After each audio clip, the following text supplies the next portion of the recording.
Joining me now, Stephen Conroy and Michael Kroger, our regular panel on a Tuesday. Great to see you both. Stephen, it's not every day we talk about tech giants, but Elon Musk, he's back and really taking on Prime Minister Albanese head on when it comes to what he claims as censorship. Most people would think what the government, opposition and others are arguing for is just some decent standards on Elon Musk's platform, Stephen.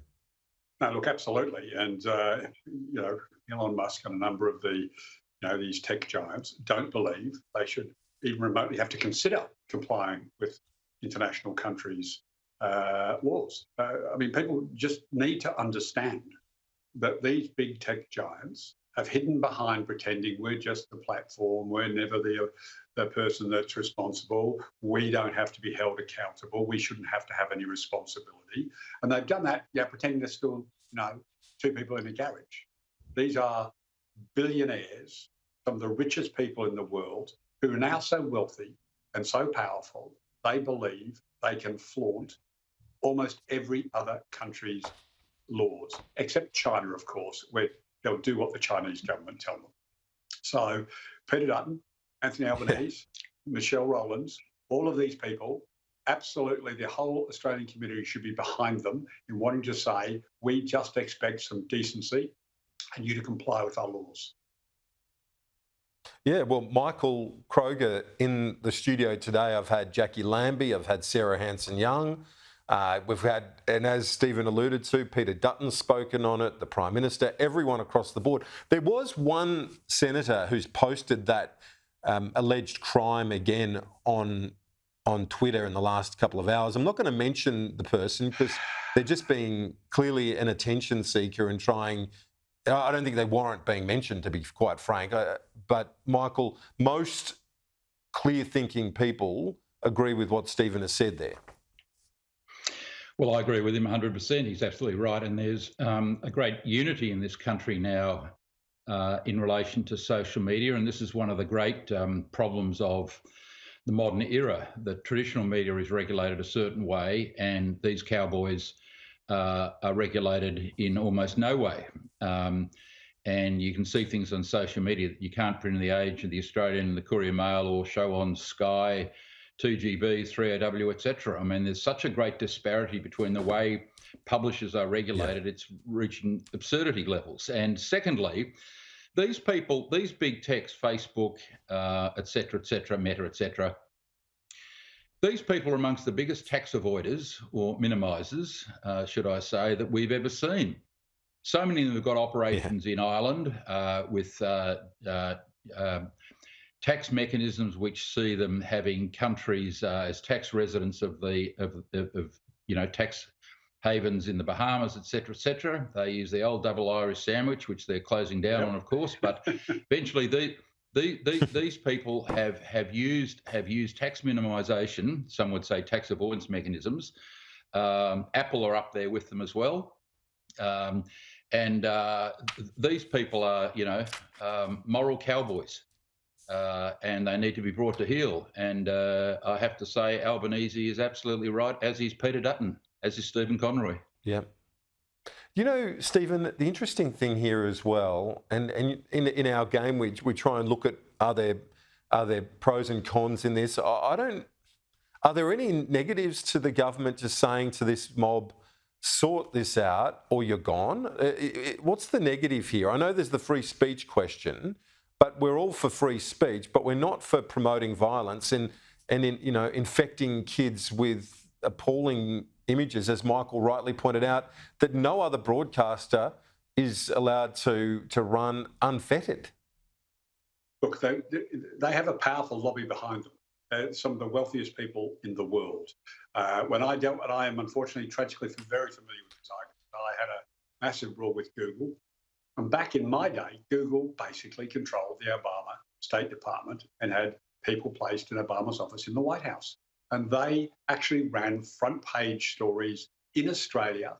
The ambassador went on Q&A and made all sorts of ludicrous assertions like the sea is free, the air is free, and the internet is like that.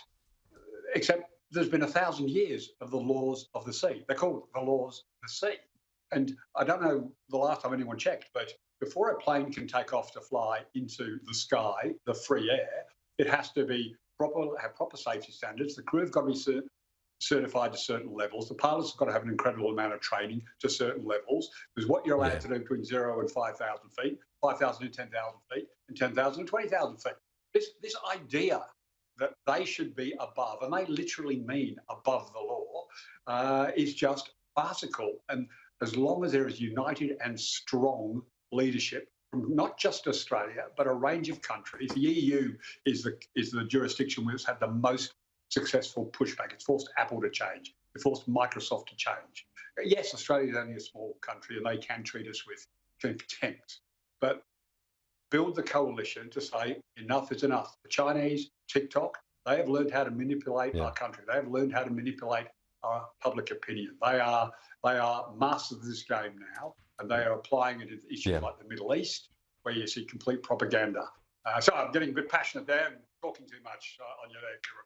But I'm genuinely passionate. No. Well, the thing is, and this is the question I'll put to Michael as well. When you've got such a broad political view here, supporting a decent crackdown and some standards to be enforced. Jackie Lambi, as I touched on earlier, she said she's turning it off. She was between the studio and going to the airport. She said, I'm off. I'm out of Twitter. I'm not going on there. I'm cancelling them, and other politicians should do the same. Michael. Well, Jackie's mistake was to turn it on in the first place, Kieran. So there is a broad consensus. You know, in the Western world, the West tends to self-correct. It takes a while, but we self-correct against extremes of the left and right over the centuries. And we are at this inflection point in the minute where we are at an extremity, which is the unfettered Wild West, as Hanson Young described it. The cowboys in social media. They are tax avoiders. They publish defamation. Most recently, the most disgusting, vile anti-Semitism, Jew hatred that I've seen online. This has got to stop. And if Anthony Albanese and Peter Dutton can come together to stop this, without, by the way, the necessity for some government bureaucrat in Canberra to regulate conservative free speech, and this is the big challenge going forward, not to confuse the two, that would be a great step forward for the country. I mean, this has got to be brought to an end. And these people, by the way, as I said before, these people should start paying tax for a start before they lecture us about morality. By the way, I'm not accepting lessons. I'm not accepting lessons in morality from Musk or Zuckerberg or any of these people who've got all their headquarters in Ireland and then in the double tax treaties in blah blah blah in the Bahamas. Forget it. Yeah. You can't even get it. You can't even get onto them in Australia. They don't have a presence here. You ask for a media response. Sorry, all good. Not here. Great communicators. Now, Stephen, on the ACTU, they are calling for an end to a military trade with Israel, the peak union body. What's your read on this intervention as the pressure continues? You see the Columbia protests at Columbia University, other Ivy League universities in the United States, pro-Palestinian cause. Where is this at right now, this debate? Look, firstly, the good news in Australia is no leader from Bob Hawke to Paul Keating to Kevin Rudd to Julia Gillard, Labor leader, has ever taken any notice of the ACTU's foreign policy edicts.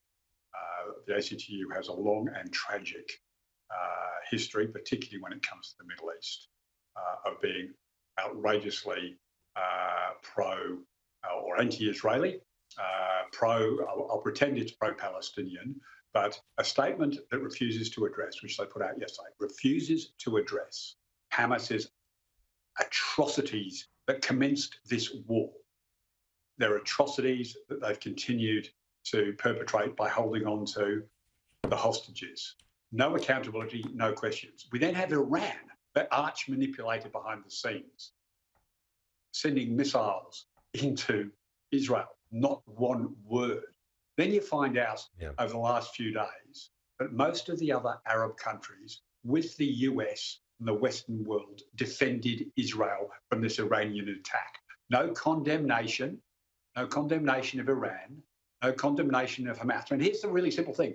You want to end this war, ACTU, call on Hamas to surrender and return the hostages. Yeah. That's what the Germans did rather than face massive civilian casualties. It's what the Japanese did rather than face massive civilian casualties. In the war, Hamas, surrender. Hand the hostages over, and then let's get down to a settlement.